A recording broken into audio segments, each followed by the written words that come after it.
tore the sky in half to find her. Once, in a world where the sky was not just a ceiling of blue but a living, breathing thing, there was a young man named Elias. He was a quiet boy, raised in a village where people spoke in whispers about the old magic, the kind that could bend time and tear the heavens apart. But Elias paid no mind to such tales. He was content with his simple life, tending to his garden and watching the stars at night.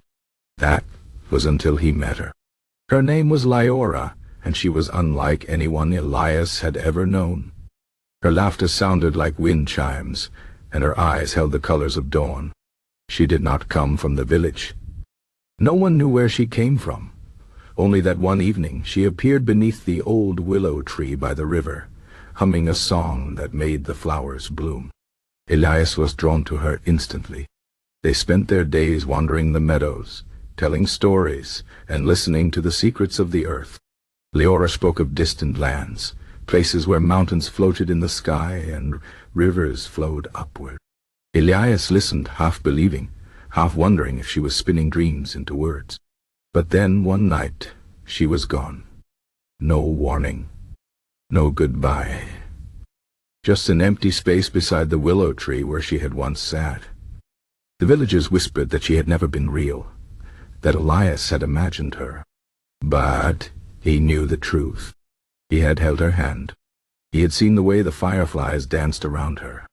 She was real, and she had been taken. Elias searched everywhere. The forests, the caves, the hidden paths where the shadows grew long. But she was nowhere. Then one evening, as he sat beneath the stars, exhausted and broken, an old woman approached him. She was bent with age, her hair as white as moonlight, and her eyes sharp as knives. "You won't find her here, boy," she said. She wasn't from this world. Elias stared. "What do you mean?" The old woman pointed to the sky. "She belongs to the realm beyond the heavens. The sky is not just air and light. It is a veil, a curtain separating our world from others. And sometimes sin slipped through." Elias felt his heart twist. "Then how do I get her back?" The old woman sighed. "No one has ever crossed the veil willingly. The sky does not tear easily, and those who try are never seen again." Elias clenched his fists. "I don't care. I'll tear it apart myself if I have to." The old woman studied him for a long moment, then nodded. "There is a way, but it will cost you." She told him of an ancient chant, words older than time, spoken in a language no living person knew.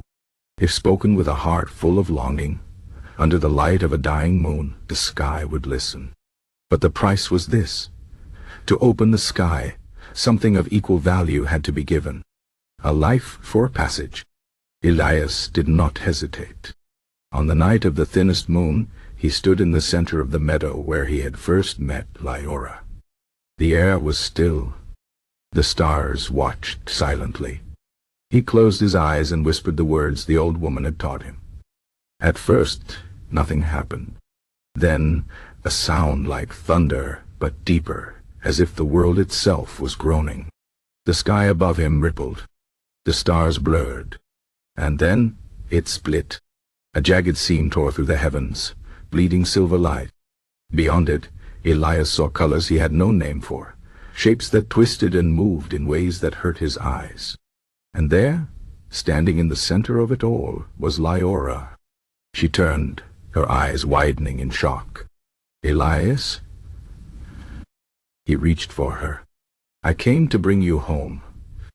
But the sky was angry. The tear was closing. The old woman had warned him. Crossing the veil was one thing. Returning was another. Liora shook her head.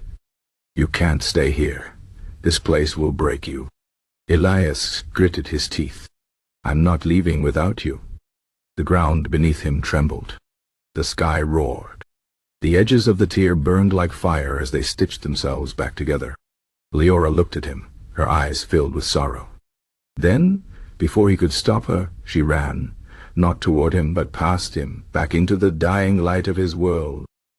The moment she crossed, the sky sealed shut with a sound like 1,000 doors slamming at once.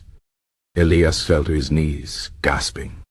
Liora knelt beside him, her hands trembling as she touched his face.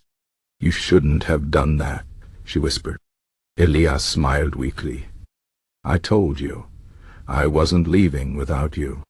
The old woman had been right. The sky demanded a price. But Elias had not paid with his life. He had paid with something else. As the days passed, he began to forget. The chant, the old woman, even the way the sky had torn like cloth.